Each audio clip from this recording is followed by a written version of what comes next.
and I'm reading the first chapter of my book. It's titled Citra. My name is Citra. I live on a planet called Morpheus 5.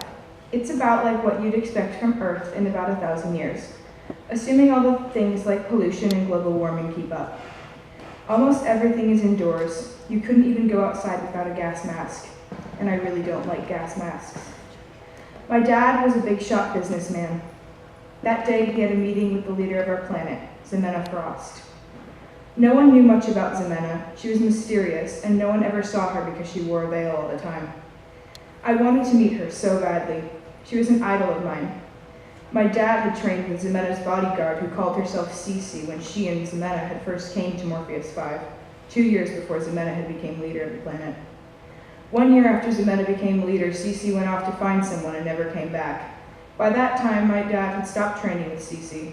She gave my dad a locket and told him to give it to his first daughter.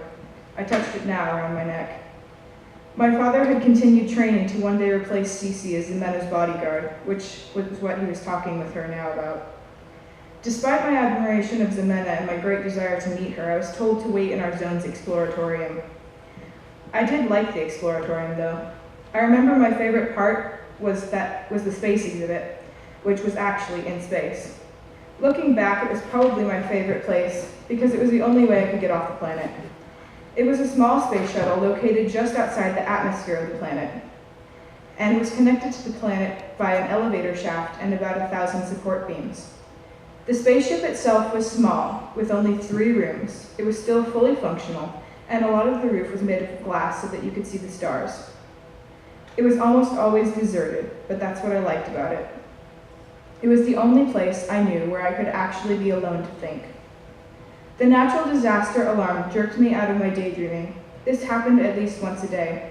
There was so much pollution and things on Morpheus 5 that there were a lot of natural disasters, so I didn't think much of it. I was turned with my back to the window.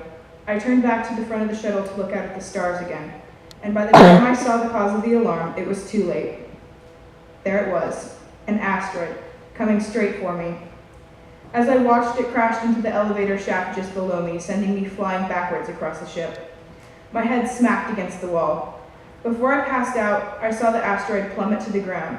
I saw the crash. I saw the fire, and there was nothing I could do. Soon, I blacked out.